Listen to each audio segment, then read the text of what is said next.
A very good evening to you. Welcome to Obinna Show Live.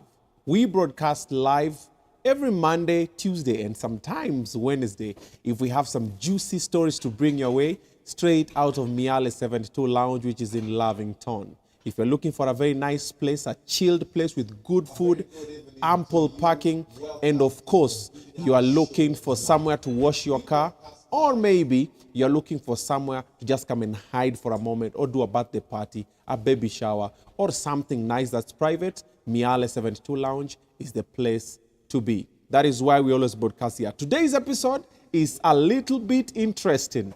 The gentleman that I'm about to interview has repeated class 8 9 times. Basically, he went to 2 primary schools.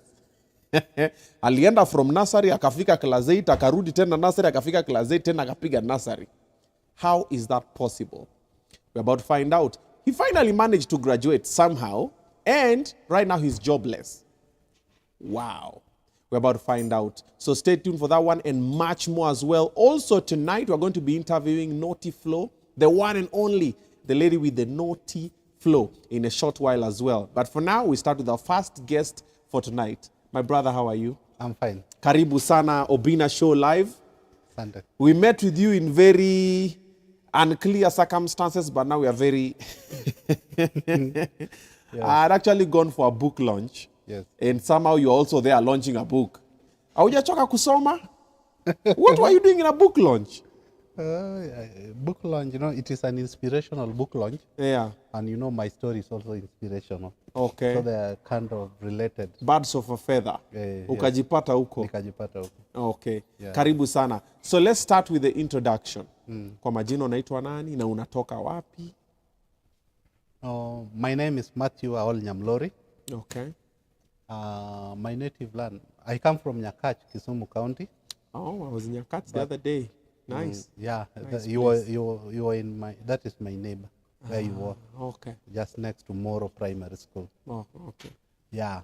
So I come from Nyakach, Kisumu County, and I stay in Ruiru, Nairobi. Ruiru is not Nairobi.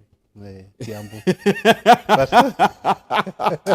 Usema, I stay in Ruiru. I stay in Ruiru. Huyo si Nairobi.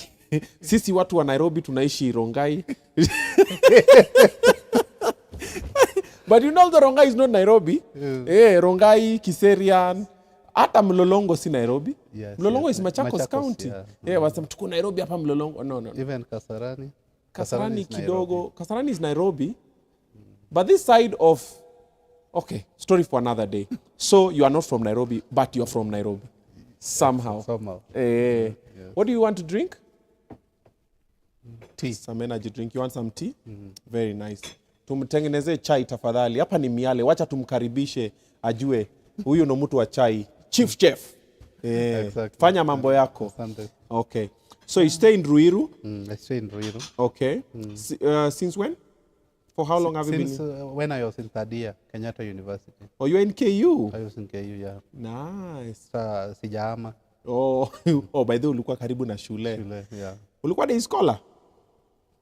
At first I was on campus. Yeah. I even became the congress of one hostel. Then when I reached third year, unajua kama mnakuwa mzee, hakuna haja ya Ukaanza kusema hapa hapana. Wacha nikaa nje. Na already nilikuwa mzee hata nikijoin KU because I joined KU when I am in 30s. You are 39 ukiingia KU? No, I was 34, around 34. Oh. Sasa uko 40. Wow. Okay. Yes. Hata ukai. Nasema tu, it is a miracle that It's a miracle. But I started doing odd jobs when I was in class 3.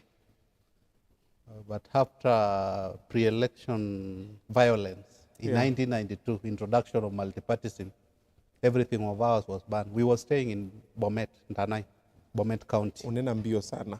Slow down. Tunarudi huko bado tuko KU. Washafika maka fight za 1992. Ilikuwa. Yeah. Some tea. Karibu sana. We director wacha kuzoom into the wrong thing. Sasa si zoom in kwa logo ya Obinna Show Live. Uona zoom kwa director amezoom kwa vitu zingine bwana. Awoni hapa tuko na Matthew bwana.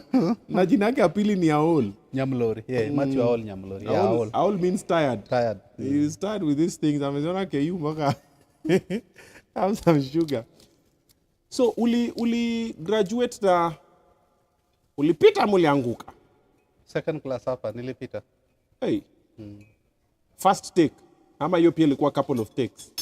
First take. Even form 4 first take. Form 4 ulipata? Nilipata B+. First take. Yes. But ukisha repeat primary mara 8, mara 9, what do you expect? Nili repeat because of poverty. Mara 9? Hey. Yeah, kwani hiyo ni poverty gani surely? By the year 2000 nilikuwa Kanga High School. Yes. 2000 I was in Kanga High School. Mathayo. Wacha to rewind. Tuanze story kwa mguu.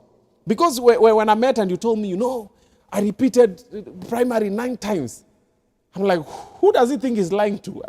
The first thing I was like, really, bro? You could have gotten my attention with other stories. You don't have to tell me 9 times. That was a little bit dramatic.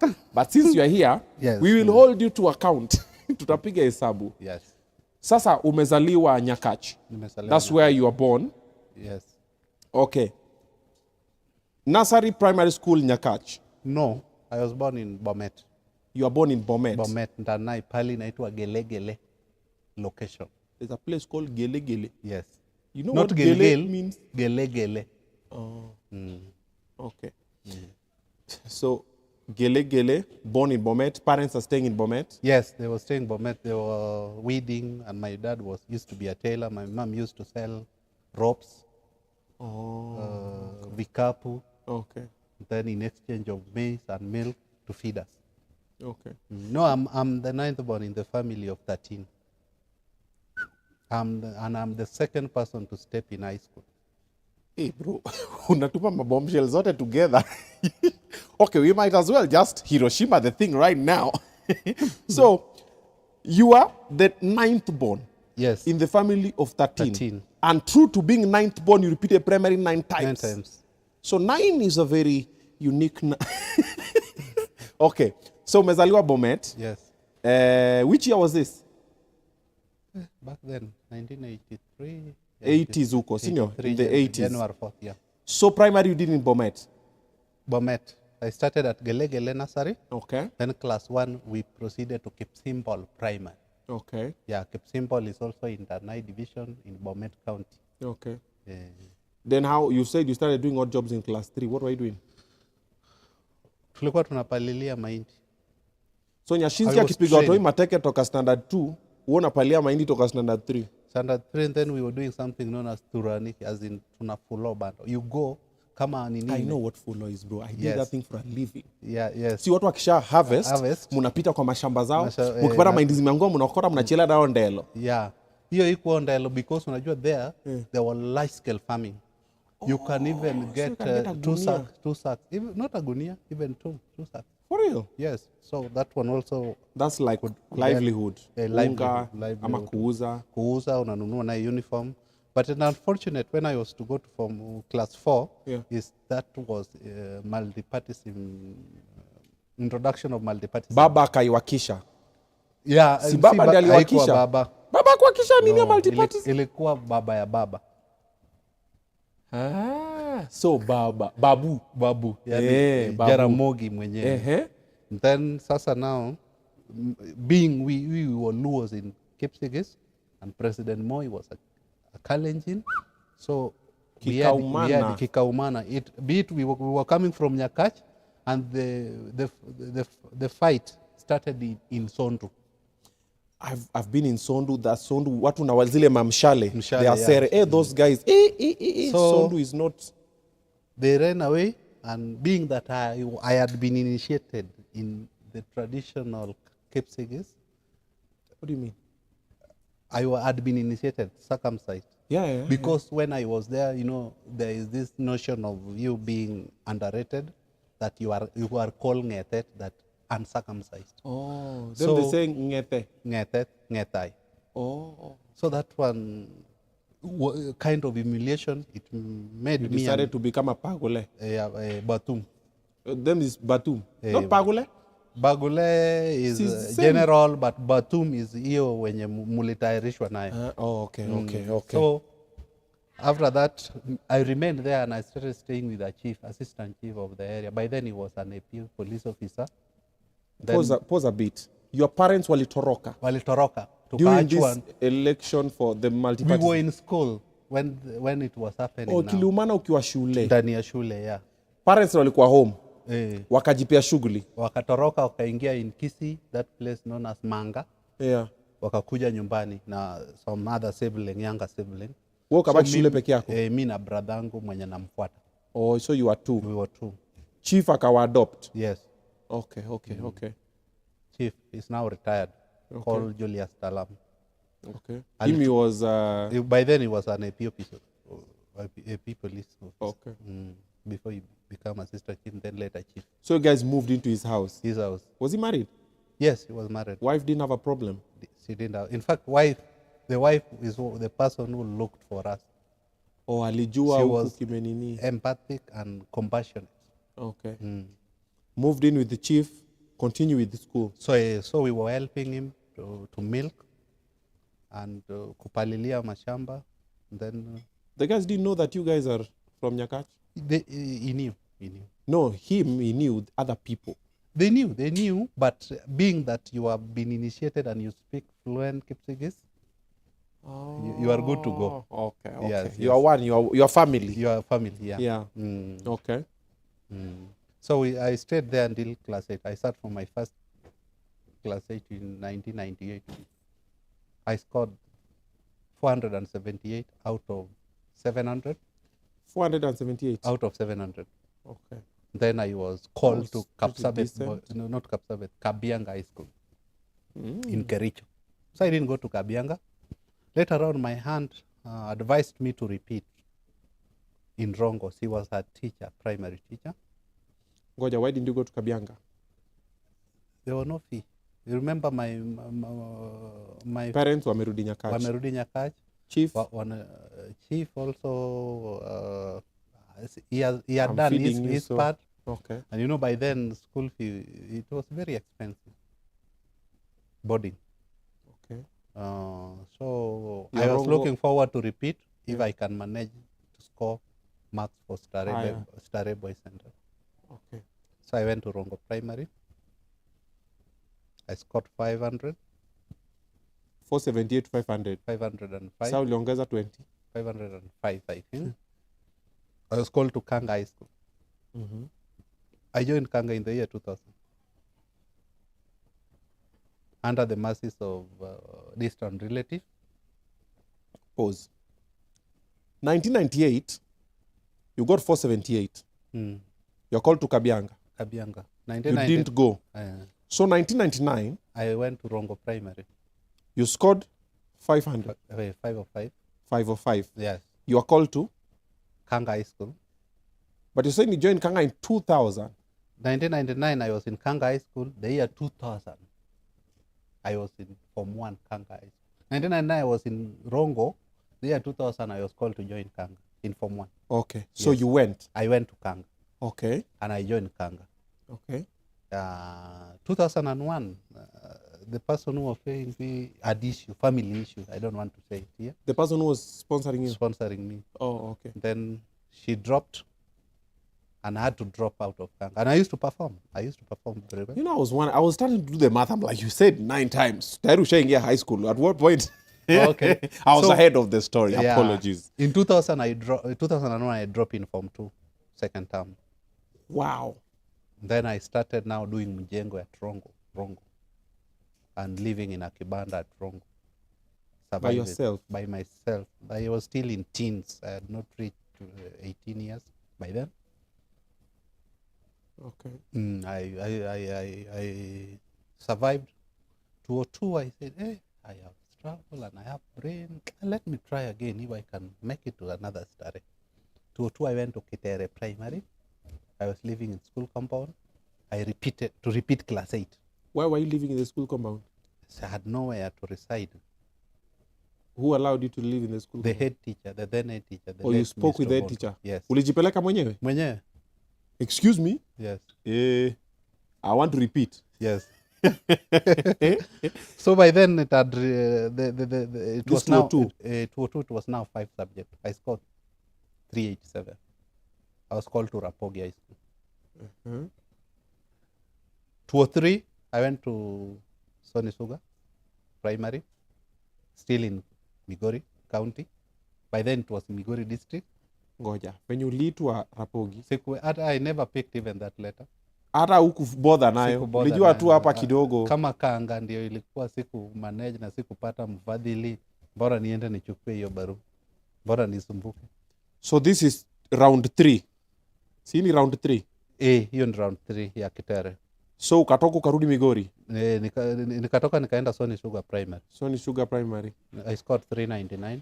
Sasa ulikuwa unaishi wapi ukiwa Sony Sugar Primary? Sony Sugar nilikuwa naishi nyumba ya mabati hapo kwa ya Kanjo hapo. Kuna kababati house. I was paying 200 per month. How are you surviving? Under the mercies of teachers, primary teachers who were willing to give me some 20 shilling for lunch, 50 for supper. But how are you getting the 200 to pay monthly? A certain teacher took over to be paid for the whole year. Okay. So you did Sony Sugar? Yes. Exams? I scored 399. Called to Rapogi again. Rapogi wame insist. We want you. We want you back. We just want you back, books. Yes, I didn't go. I didn't even pick that letter again. Hii pia Rapogi ni kama uwapendi. Wana ngoja Kanga High School na ngoja Starehe na Maseno School. Hapana. Hiyo sikuwa na mfadhili. You know, remember that day, even when I was in Sony Sugar Primary, I lost. My brother was killed. My elder brother was killed by was murdered by thugs, and I couldn't manage to attend the funeral because I didn't have fare from Sony to Nyakach. How much was the fare? By then, Nyaugenya was taking 150. Who could give me? Nobody. Wow. And I missed the burial of my elder brother because of lack of fare. So this time you are in Sony Sugar Primary. You've been called Rapogi again. Are you in communication with your parents? Because back then the phones were not that very. We didn't have mobile phones the way they are now. We didn't have phone. Phones ilikuja to towards then, and it was for the rich only. Yeah, phone. Hata SIM card ilikuwa, I think 200 bob. 200, 1,000. SIM card? 0722.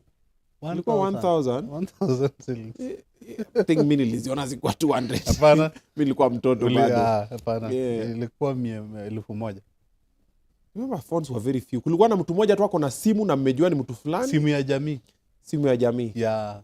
Na unaenda anakucontrol, unalipa 50, unaongea 2 minutes anakata na si 2 minutes, 2 minutes.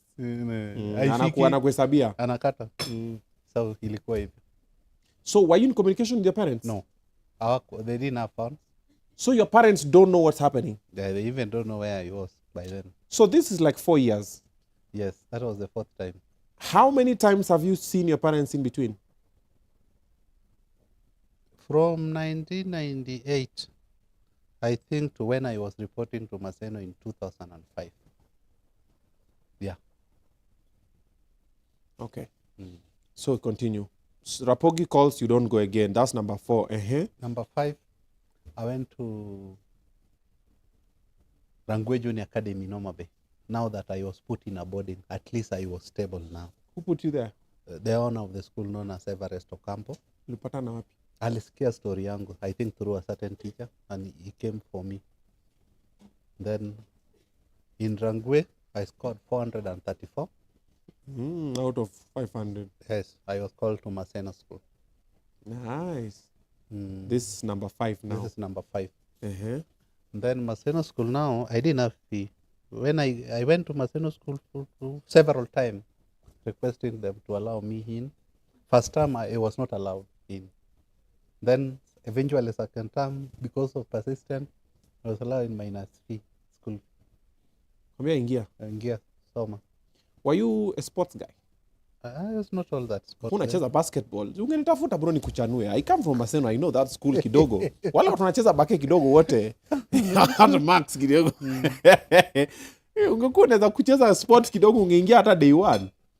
Sasa umekuja sport ya kitabu tu. Wewe ni library. Sport ya kitabu, library. Class. Academic marathon. So second time they accepted you ingia. Nikaingia nikawa top 10. This is the 5th try. Yeah, after the 5th try I joined Maseno. So top 10 ya? Top 10 ya form 1. Kwa exams? Kwa exam. Oh, okay. Na ni term 2. Term 2. Watu washasoma term 1. Yeah. Na venye Maseno inakuwa na watu wa sharp. So nikakaa hapo form 1, form 2. Fee sasa imeaccumulate to 90 something thousand. Fee balance. Kaanza shida na fukuzwa kurudi, unapata watu wamemaliza syllabus nini, unaambia uende. 206 nikaacha. I dropped. Peke yako tu? Nikakuja hapa. Hakukuwa na nini, hakukuwa unaruhusiwa uingie. So nikakuja hapa Mathare Valley, nikaanza sasa kupiga majengo Nairobi, shamba la mawe. From Maseno to Mathare? What brought you to Mathare? How did you end up in Mathare? See, I came to kutafuta. Juu nimechoka, nimerudia, hakuna mfadhili, unaenda kwa MP. By then even my MP was my neighbor. I'm sorry to say that. Your MP? Who was your used MP? To be my neighbor by then. Peter Odoyo. By then. Yeah. From Nyakach? From Nyakach. Just Peter Odoyo. You went to him? Several times. Akasema? He used to promise and then he couldn't. Maybe he was helping a couple of other people. Yeah, no problem. But I had also to look for how I can get help for myself. Okay. So you ended up in Mathare? Mathare. Naishi na nani? Adara. I got a friend there. Just I came to Mathare. Even I used this going to Kenya Meat. I was in Sotik. So I got a lorry who was bringing some cows to Kenya Meat Commission. Akanipea lift. Kaingia lorry. Nyuma mbele. Ulikana mang'ombe mbele pale. Kuna fuso iko na space unaweza lala huko nyuma. Hapo kwa nyuma ya driver. Kalala hapo. Nikalala hapo, nikafika huko nikasema acha nianze mjengo sasa. Nilikuwa natembea kwenda huko Saisa Pembe Millers nini kutafuta mjengo huko Saisa Kayole. So from huko 80s, I think 89 or what, to graduating in 2021. It's only 2007 is where I wasn't in class. 2007 because 2005 you are in Nini? Maseno school, then 2006 you're in Maseno school for form 2. You dropped out, you came to Nairobi, so 2007. I dropped out in second term. Then 2007 I was here in Nairobi. But by then there was an issue of Mugiki. Okay. Mugiki was, when you go, you are given 150 for Mujengo. When you come back, crossing that bridge in Hagip to going the other side where I stay, you pay 50 bob. If you don't pay, they wanakukata. So in the 150 I'm working, 50 is for Mugiki. Get pass. To go to your place. Unless usunguke mbali, upitie huko Huruma, huko Muradi, ndio uingie hivi. But because ukipitia mlango na hapa, lazima ulipe. Saya hujakula bado. Hujakula.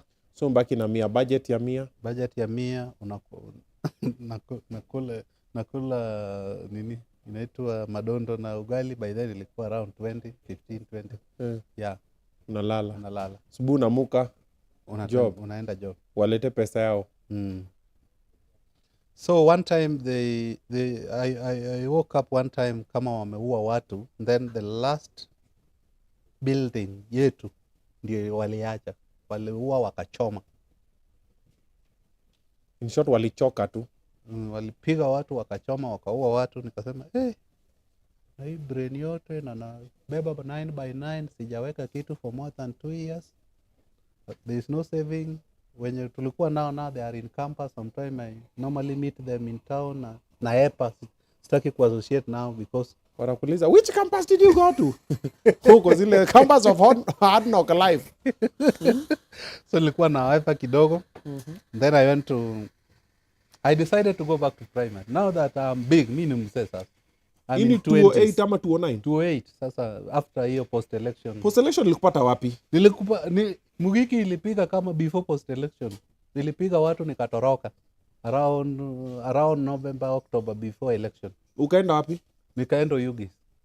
So post election ulipata Ugis. Ugis, yeah. So you were safe. Yeah, I was safe. Okay, kupata madhari. I was safe. So 2009 you are in Ugis. 28 you are in Ugis. Yeah. You ukasema naenda primary. Sasa uko na miaka ngapi? 20 something. I'm in 20s. Naenda na uli insist. Nakata nini? Nakata ndevu.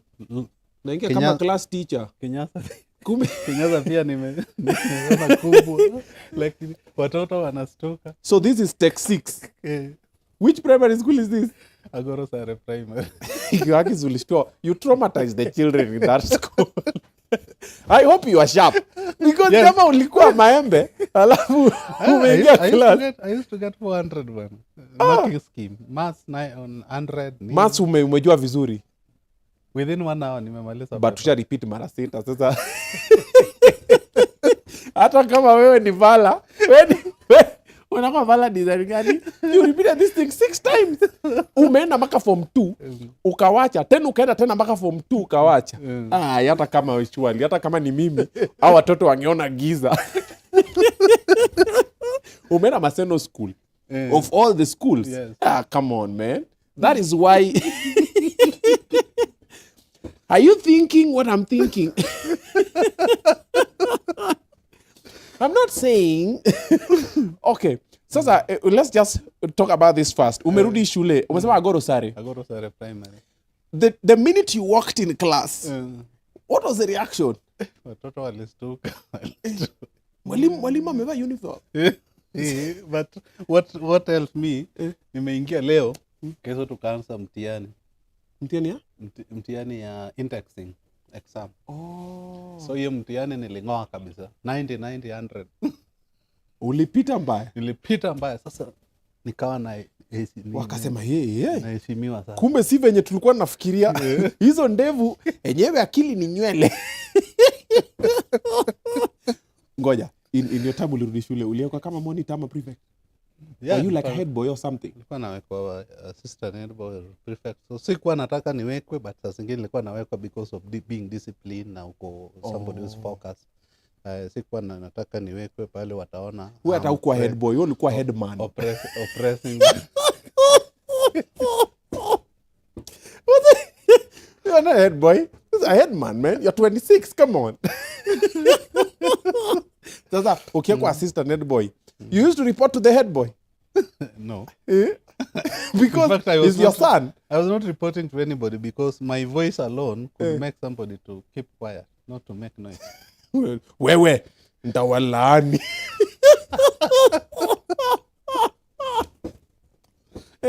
Yeah. So, ukaingia indexing 1990. Ukawa index number? 1. Okay. 400 and I was having, I think 450 something. So you ilileta heshima kwangu. Wakasema wachani na huyo. Wachani na huyo. Huyo ni marking scheme. Wakasema shule wakasema huyo atatuongezea grade. Walimu wanapendanga watoto kama hao. Okay, wazazi kama. Aya. So how was the experience? I was a pupil, not a student. I was a pupil and though another question. It will sound off, but somebody gotta ask it. Ukiwa Agoro Sare, you were how old? 20, around 24, 25. 25. Ulikuwa na dem? Bwana. Ile poverty nilikuwa nayo, huwezi fikiria dem. Ni poverty. Hata nyumbani ukienda, hakuna hata simba. Hiyo ni miaka ya bibi. Ile poverty, you know what I never wanted to, what I went through, the way we were surviving, I never wanted to translate that kind of nini to my children. I wanted just to break that. Like, I'm going to be the person who will break this chain. This chain, yeah. Okay. I was trying to break the chain. Being persistent. Not persistent, we are out resistant. Okay. When there is something resistant, then you persist. Eventually, you can overcome. Okay. Yes. So, kangangana nayo, hauna girlfriend? hata girlfriend yake atakupenda na hata una mavazi mazuri. Ulikuwa umevaa matochi? Ulikuwa na matochi? Yeah. Unajua matochi? Matochi ni ton whatever imepiga karaka. Ile kinyasa iko na matochi huku nyuma ukitembea. Uko 25 umepiga matochi. So it was a terrible life anyway. So at nini, during weekend I used to go to Mijengo. Okay. I go Mijengo in Hill Breeze. I get 300. It's enough for me to push. Survive kidogo. Chakula nini. This time you're staying where? In a certain class. One of the classes. Umeishi kwa class? Yes.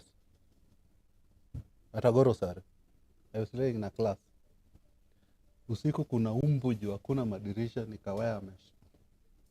Watu wakienda wanakuacha kwa class? Wanakuacha kwa class. Ulikuwa unaoga wapi? Unaoga usiku. Unaoga hapo nje. Ulikuwa unaoga? Yeah. Niambie tu kweli. Nilikuwa naoga. At that age usipooga. Unanuka kama nyoka.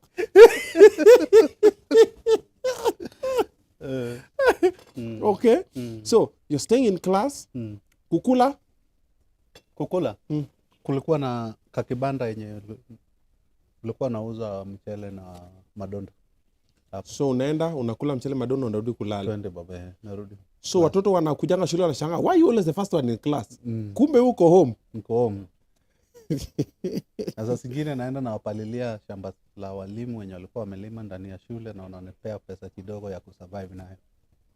Sasa zingine weekend naenda Mjengo. Okay. Oyugi Town.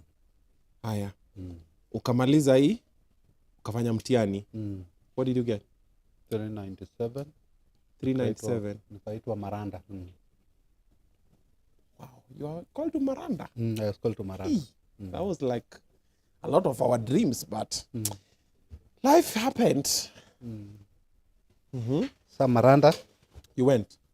Went wapi? There's this teacher who took you to the boarding school.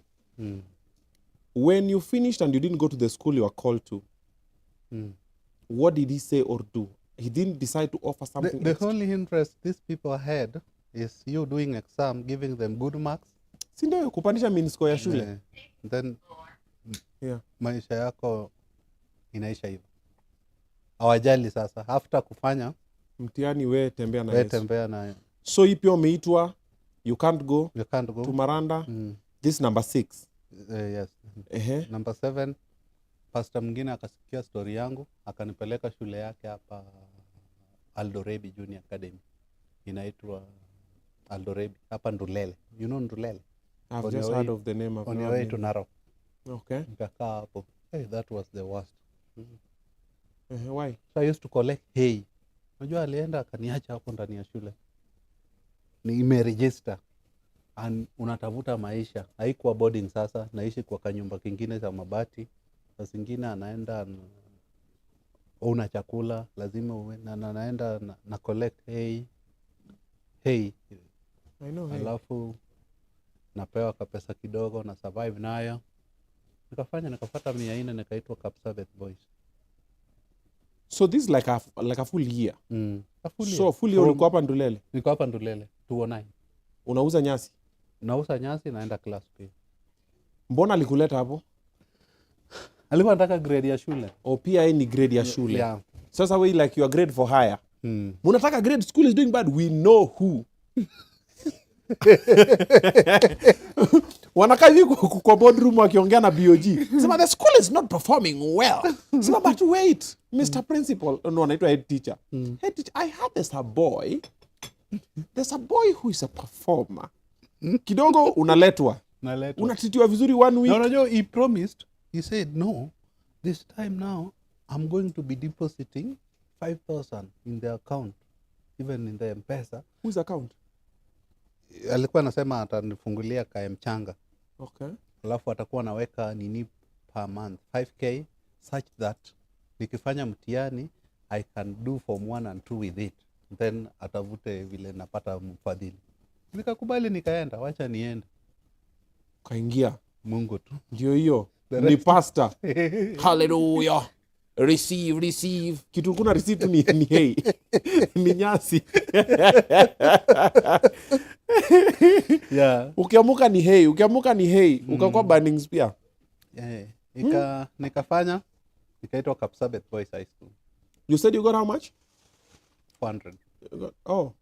You got how many marks? That's 400. It was 4-1. 4-1 out of 500. Okay. Nikaitwa Kapsabet.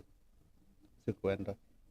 You didn't even bother. I didn't even bother. This is the 7th school. 7th year. 7th year, yes. Yes, it is 7 now. 7th, yeah. This is number 7. So, what did you tell pastor? Ama pastor alikwambia? Hakuwa hata nashika simu. Kwani huko unajua penye anaishi? Huyo hakuwa anakaa nyumbani juu alikuwa na train. Train nini? Alikuwa na train choir nini. So kumpata ni ngumu na unapata hata fare utoke Oyugis, from Oyugis to Narok was how much? Around 600, 1200. Oh, so when you performed, when the results were coming, ulikusha rudi Oyugis? Hata before, unamaliza mtihani hiyo tulimaliza na social studies. Umewekwa kwa gari unarudi. Sharp means kwa inakam. We tembea. Don't call us, we will call you.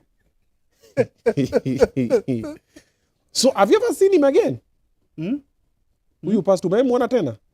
Nimemwona once Oyugis, I think. Bado ana preach tu. Mbona asipreach? Bwana asifiwe jana. Okay, so you are in Oyugis. Umeitwa Kapsabet, you can't go, you didn't even bother. 7th school. So what did you decide to do? To repeat. Ai, we sasa wewe ulikuwa unaenjoy. Asikuwa na enjoy. Before repeating all this time, naenda kwa MP, naenda kwa hizi churches Kenya, sijui Christian Union, nakuja Nairobi. Hata kuna time nilienda hadi Jogoo to see director of education if I can get scholarship. Nilikuwa nazunguka. Before I repeat, nilikuwa na repeat this used to be the last option. Ulikuwa unaniambia wacha niulize. Naenda huko February. Huko February kama KCSE imerelease. Huko February some 2 weeks to registration. Or 1 week to registration of KCP. To deadline of registration. So at the back of your mind ulikuwa unajiambia tu wacha niulize ikiumana si I'll just go and repeat kwani iko nini. See, I know myself, I'm a performer. During this time you didn't think you should stop all this thing and maybe just endelea na mjengo? That time uko like 25 26.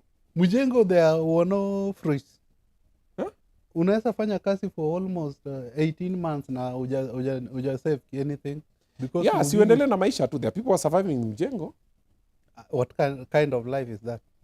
See, normal life. I've done it for a while. Trust me, I've done mjengo for a very long while. It was so lucrative then. It was lucrative then. So then, you do mjengo for life and you have brain. There are people who do that. No, okay, now the brains. Okay, what are you saying about watu wanafanya mjengo?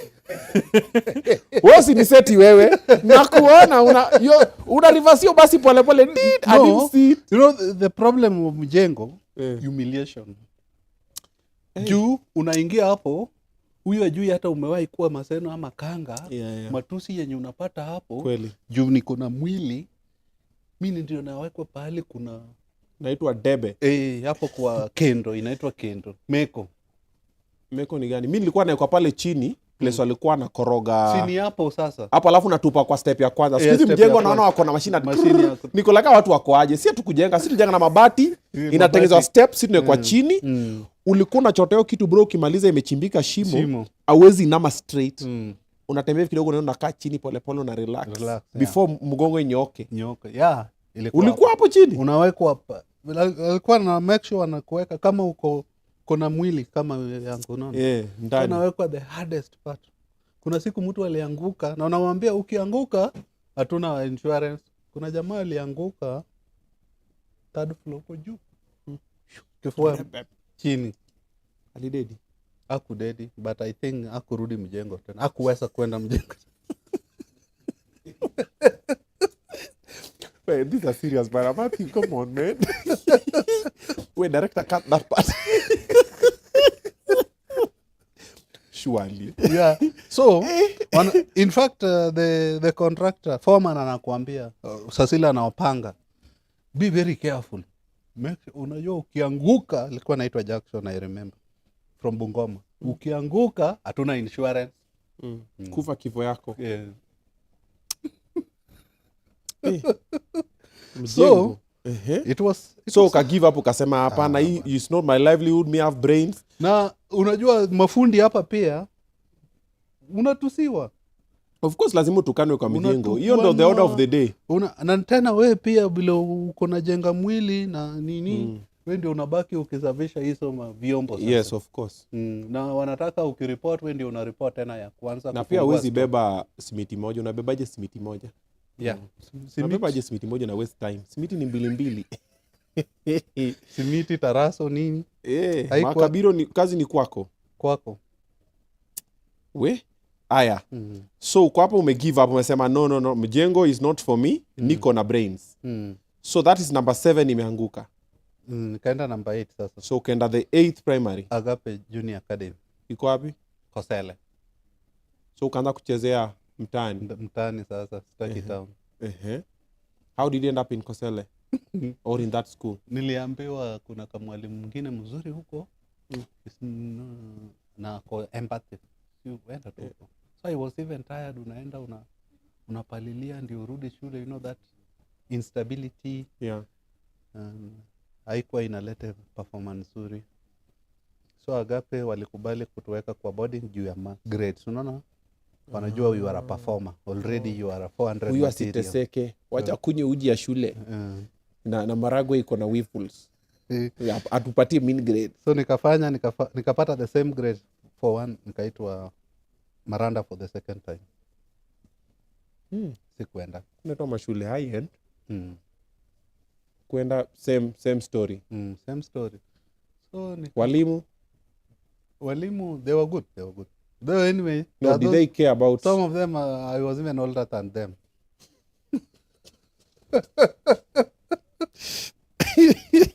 Najua kuna mwenye alitoka college juzi, kijana bado wako 22.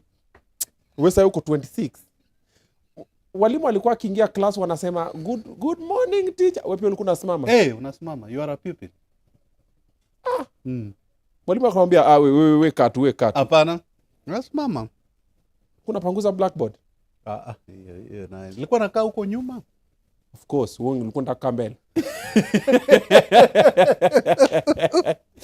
Ulikuwa kwa list ya noisemakers? Hapana. Maisha ilikuwa imenichapa bwana. Hata ukiona wenye ulisoma nao unaepa. That is why I never repeated in the same school. I used to move to different counties. Okay. Juu ya humiliation. Na kulikuwa na watu wa boda. Yeah. Boda by then ilikuwa baiskeli, haikuwa pikipiki, haikuwa imefika. Yeah. So wakikuona, so to avoid humiliation nilikuwa nafaa, I used to wear longi juu ya kinyasa. So nikifika gate ya shule natoa longi, naweka kwa jwala ama hiyo paper bag, naingia ndani ya shule kama student. Kutoka wewe ni mzazi.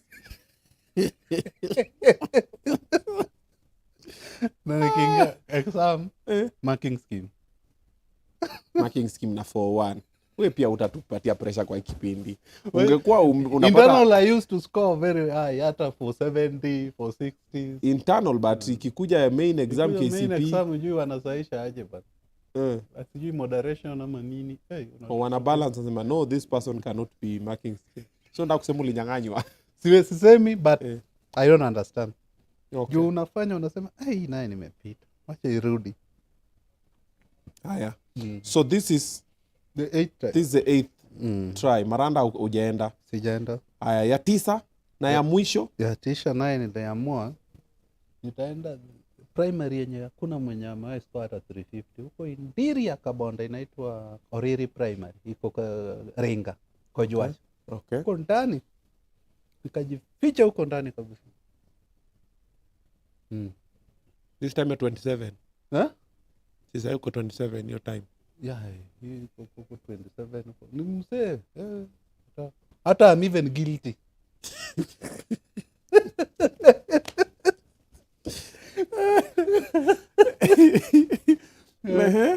Unaingia class huko hata na mwalimu ya Kiswahili, mimi ndio nafunza Kiswahili. Sasa wewe ulikuwa attachment. Yani school unajisetia mtihani unajimakia. Kanusha nomino. Kwa maisha ngori. So, hiyo ndio in fact baraka ilitoka huko. Interior. Umezunguka everywhere, kumbe baraka iko tu huko ndani. Interior, yeah. You never know not all mountain are mountain of blessing. Okay. Maybe yenye hiyo unadharau is when God can use. True.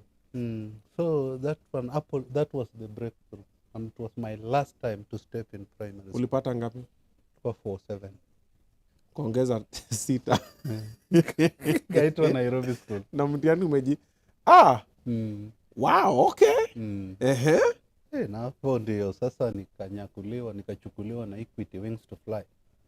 And that was, in fact, in my life, that was my happiest moment. And that is the day nilienda kuchukua ID sasa, National Identity Card. Equity Wings to Fly. Continue doing amazing stuff. That was my breakthrough. Nikasema hii nayo hakuna kurudi tena. Hapo. Kena kuchukua ID. The same day before nikuje conference ya Equity hapa Kasarani. Nilienda Papunditi kwa mzee. Mbako kaitwa conference. Conference ulikuwa naenda wote. For all the Wings to Fly. All the guys were sponsored. Ndio nika report Nairobi school. Sasa ku report Nairobi school, I don't know who called the teachers. Kwambia kuna Morio. Because when nilifika huko saa 8 saa 9 mchana. Mchana.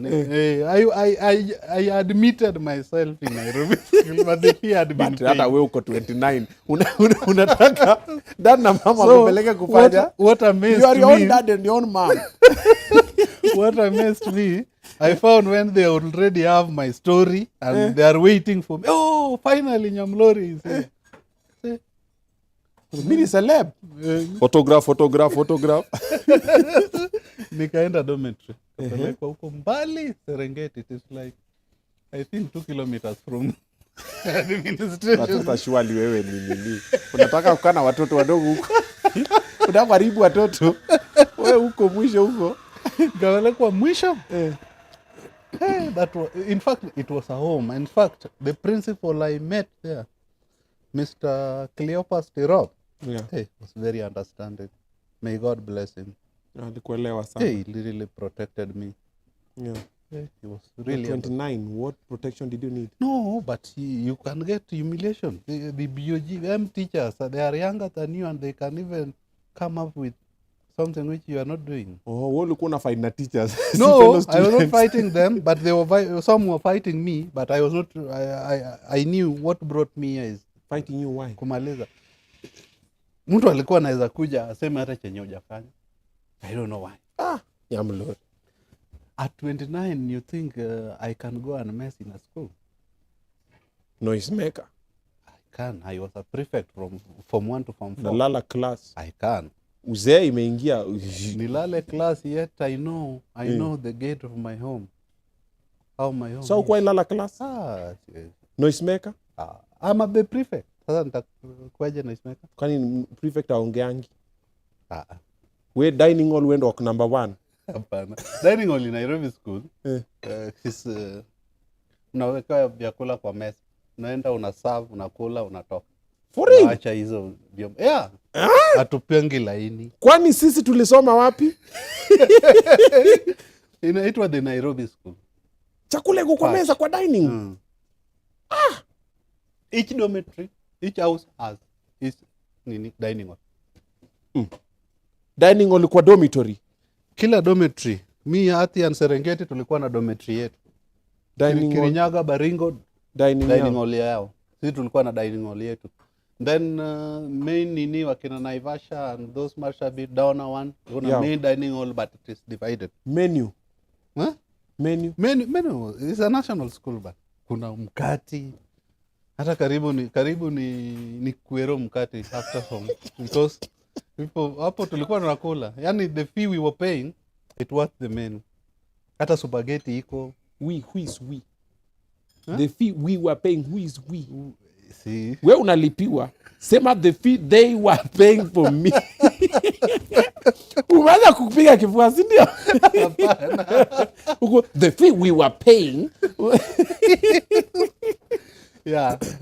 So hapo, that was a home, I can say. It was a home. In fact, I met teachers who started teaching in 70s, 80s, very understanding. Kina Mr. Obaga, kina Miss Mabuke, Mr. Obala? Obaga. Oh, okay. You said Obala. Mr. Tirop, kina Mr. Musili, Mr. Mushoki, very understanding. Very understanding. The late Mr. Kwambai, the late Madam Kimemia. Nakumbuka walimu wote. Mrs. Enyewe walikuwa age mates. Gitau. You can only remember your age mates like that. No, but they took good care of me. Yeah. Yeah, hata during visiting nisipokujiwa, Mrs. Kimemia ananiita, Nyamlori, come and take some KFC here. Uko 29. Dormitory iko na dining. Unataka nani ya kuvisit? Yeah, visiting. Nani ya kuvisit, bro? Come on, man. Just think about it. Nani ya kuvisit? Atoka parents wako huko. Hebu ngoja hiyo story kidogo niongee na watu wangu hapa for 1 minute because naona time pia imesonga.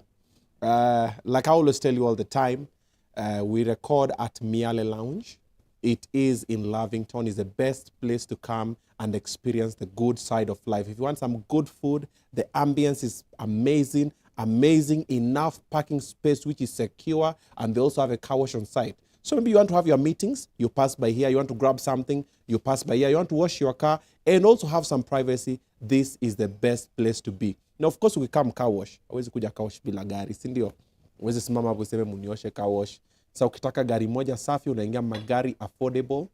Once you talk to them, they'll be able to secure for you a car of your choice that is within your budget. They outsource and they can also get for you one locally. That's importing, or they can outsource for you one locally if that's what you want. Pre-owned vehicles or brand new vehicles, talk to Magari Affordable. They'll be able to sort you. Na watu wa luku, naona nimepiga luku. Naona Nyamlori hata kai ni kama mtu mwenye amerepeat primary mara 9 mara 10. Na kupiga luku moja safi, you talk to Style Hub. On Instagram, they're royal_style hub. They are in Westlands, Karuna Close, Bavaria Garden, shop number 1. They'll be able to upgrade your look. Unataka kukaa fiti, unanukia fiti. They have beautiful colognes, beautiful clothes, beautiful shoes. You talk to them, their prices are amazing. They're the ones who always dress me. That's why I'm always looking dapper all the time. All thanks to Style Hub. All right? Nyamlori. Yes. Nafaa tumalize hii story. Yes. But sai bado umejam juu hujavizitiwa. Unanuliwa KFC na walimu. Yeah. Enyewe you are darling of the teachers. They were caring. Clap for them. Ulivizitiwa? Nobody. But look at the situation surely. Umeshika garage na nyumbani ni kubaya. Fair Peke yake ya kukuja na kurudi. Yo Nairobi ungekuwa Kisumu school uone. Ingekuwa Kisumu day. So 4 years. Hapa kuna mtu alikuinterrupt. Hata. Stayed in school, mukifunga shule ulikuwa unaenda? Oyugis. Kwa parents. You know, I was being sponsored by Oyugis Equity branch. Oh. So ilikuwa hakuna kwa parents ilikuwa naenda, mimi ni mkubwa, hakuna Simba, utalala wapi? Utalala nyumba moja na parents. So Oyugis ulikuwa unafanya? Ilikuwa naishi kwa ile main kibanda yangu ya ile mjengo. During this time ushapata girlfriend? Now you are a student. Bado hujapata? You are a 29-year-old student. Come on, man. Think with me, bro. You know, in life, you focus on one thing first. You know the advantage that you had, you are elderly. Let me say that. So that's why I used to sit down and think critically. You're like, hey, now, if you are like 22, 19 there, because watu wako high school wako kitu 19. It's even younger, si ndio? 19. Wako 17. At 17. Form 1. Yeah. 14, 13. Yeah, 17 ushamaliza. Ama 16. 17, 18 umemaliza. 17, 16 umaliza high school unaingia kampo. We 29 uko form 2, form 3. So ulimaliza form 4 kiwa? 33. You are my age mate. You know, just turned 33. Sasa uliturn mimi hivi ukatoka form 4. Yes. Ukapata B+. Pata B+. And then KU, how did that happen? Nitaita KU. KU nilipata help. Oh, help will come through. Nile come through. Because you'll perform fiti. But the balance, because kuna ni nyingine mtu anajitafutia survival. Help. Sasa huko, no, now I'm a skilled labor. So I could do some academic writing, research and business plan. Oh, uliingia online. Nyinyi wale watu waleta homework nikufanyie. Yeah, hizo. Okay. So now I am a skilled labor, I can get something small during on session. Okay. Because during on session, like our system is the same as US and UK. Yeah. So unastay ndani ya shule unafanya academic writing ukiendelea part time. So that's for 4 years. Ama you took it longer than 4 years? Just 4 years. What were you studying? Bachelor of Public Policy and Administration. Why that? You know, COOPS ndio inakupea course ukiapply. You don't need not unless umepata A+. Ndio you can decide. Hapo anakuambia fanya hii. Fanya hii. Nimepewa Public Policy and Administration. Kasukumana nayo. Kamaliza. 2021 July. Sikupata 21 juzi? Umegraduate the other day. Nilimaliza form 4 2015. 2016 nikajoin KU. Okay. Nikagraduate 2021. Juu corona ili to affect. Of course, it'll stop everything. 1 year. So you graduated, you got a job?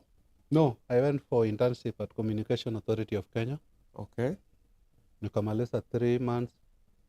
Nikakaa nyumbani, nikaitwa tena contract Communication Authority of Kenya. 6 months, iliisha April. This April or last April? This April. It was a contract? It was a contract. Inaitwa temporary. Yeah. So sasa unadu? Jobless. Niko kwa nyumba. With second class hapa? Umeoa? Niyo na hiyo tabu bwana. So hujaoa? Sijaoa. Na uko 40? Niko 40.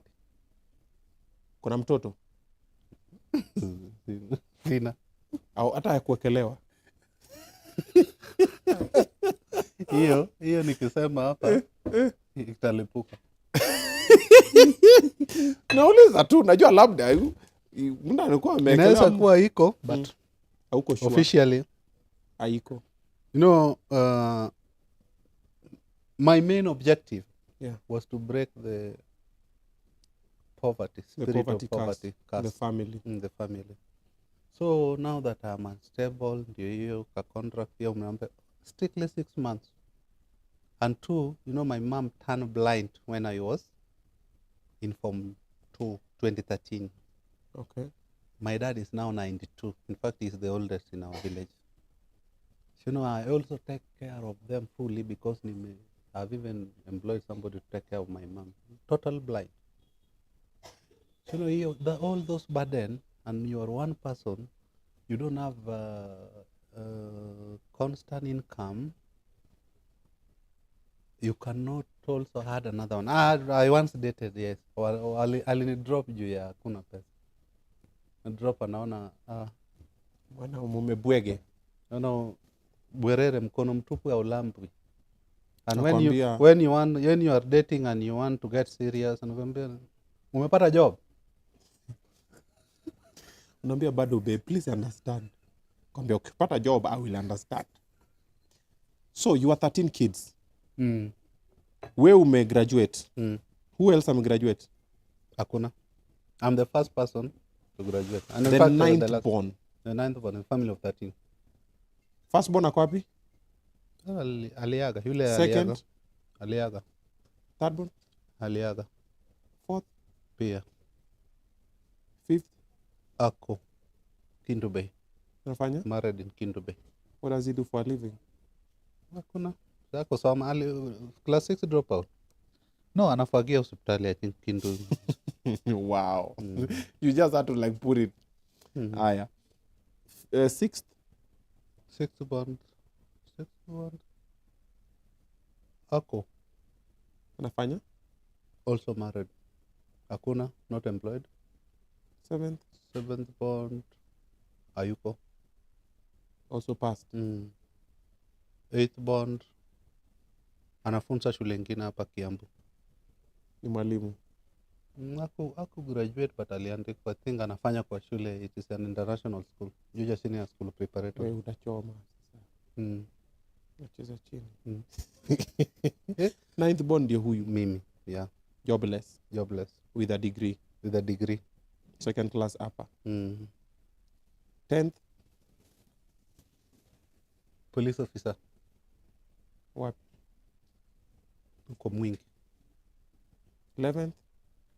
Mtu wa mjengo Molo. Hata kucheka bwana. Sana leave past yako. 11th. 11th is also married in Mawego, yeah. That is. What does he do? Hakuna. Oh, mwenye ananifuata aliaga, then police officer is my second follower. Then huyo, then wa mwisho ni huyo tatu.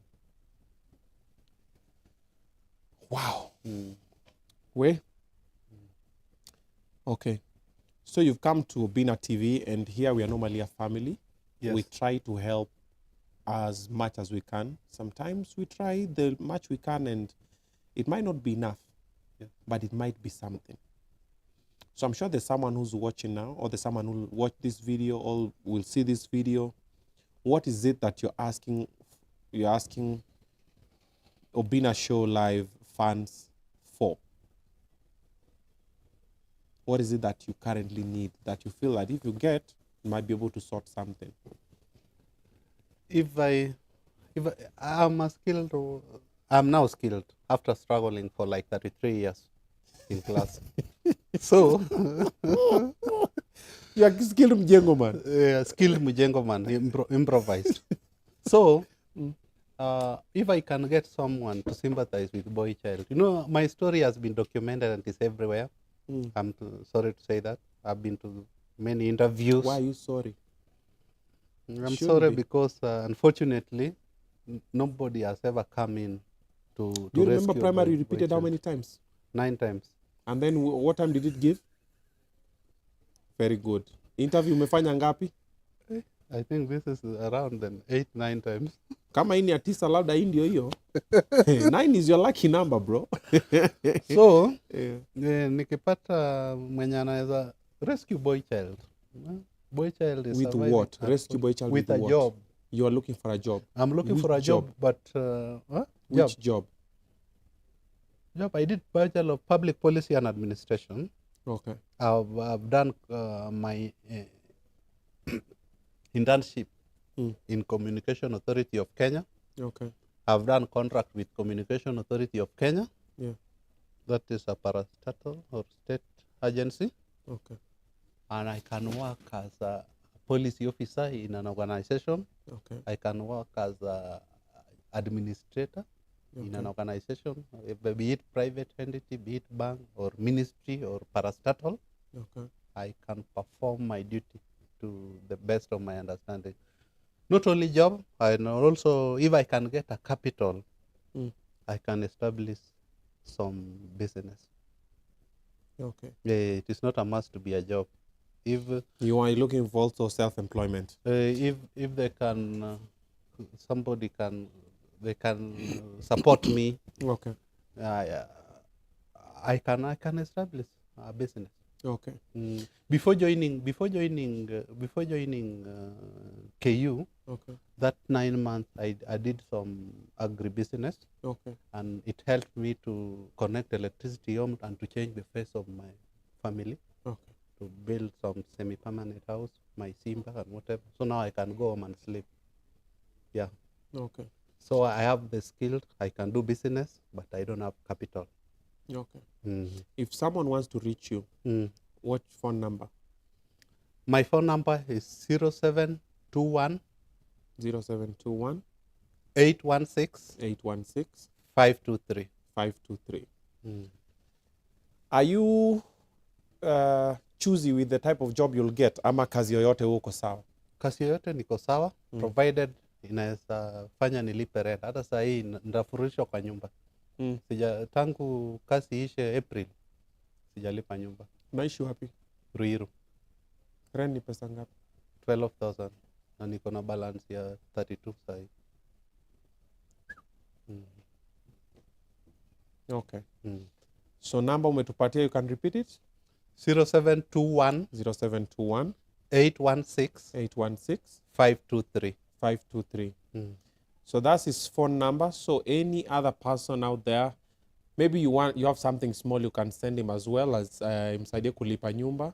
That is the number to send it to. Siko na M-Pesa? Iko na M-Pesa. Okay. So pia mimi ndakutumia kitu kidogo hapo. Inaweza saidia kwa hata PayPal MATHEW@gmail.com. Ukumbuka na PayPal? I'm a writer. It is? My PayPal? Yeah. AOLMATHEW@gmail.com. AOL, that is AOL. Yes. Yes. AOLMATHEW@gmail.com. That's PayPal. Okay. So you can send him anything over there so that he can get to sort his immediate bills, but he is actively looking for a job, any type of job. Labda uko na nyumba uko Karen, nenya ukangi uko, unaweza taka mtu akuje na kuchungia hiyo boma, si ndio? Yes, yes. Can do that. Maybe you have a hotel, you're looking for a manager, you're looking for an administrator, somebody, any form of employment will be highly appreciated. He's a graduate second class upper in? Bachelor of Public Policy and Administration. Yes. And until now, there is no job. He needs to take care of his whole family. Mom is blind. Dad is 92 years old in the village. He's in the city trying to make ends meet. So boy children, rally up. Girl children, come through for boy child as well. And we see. We'll reconvene here in about a month's time. Tuone kuliendaje. I'm appealing also to the chief hustler to remember me. I'm a hustler. Chief hustler. Okay. Talk to him. Talk to him. In Kipsigis or in venye utajisikia. Hey, I'm appealing to the president of Kenya, Dr. William Samoei Ruto. I'm an hustler who did KCP 9 times, who attended, took 22 years in primary, took 33 years schooling to graduate. Eventually, I graduated to break the yoke of stagnation. Now I'm here jobless after doing contract with Communication Authority of Kenya. Kindly remember me and give me something small. Hata kurudishe huko CAK. Hata nirudishe CAK nifanye huko. And I was doing well. Okay. Who was your direct boss? My direct boss at Communication Authority of Kenya, it was Nzano. Still there? An engineer Ogongo, yes. Okay. Yeah. Nzano, an engineer Ogongo, you know what he did. Kama aliperform vizuri, mrudishe ni kazi jamani. Jamaa ache kuteseka, at least alipe nyumba. But chief boss was Ezra Chiloba. Yeah. Right now he's not, right? He's there. He's still there? Yeah. Chilobe, alikuwa anaitwa Chilobe. Yeah. Akitoka IBC. Yes. Yeah. All right, thank you so much, my brother, for coming. We really appreciate having you here. Pole. I'll give you some serviettes. Thank you so much for creating time. Let's hope it all works out. Don't give up. You know you didn't give up in primary. Don't give up now. This is not the time to give up. Hey, but now it's a regret. You know, life begins at 40. You have nothing. Inataka kwanza, bro. It begins. You have struggled. Bro, si umefika 40. Ndio inataka kwanza. You have knocked several draw. Trust you have done me. So many applications. Bro, that time you're about to give up, that is the time when something is about to open. Trust me, I've been there.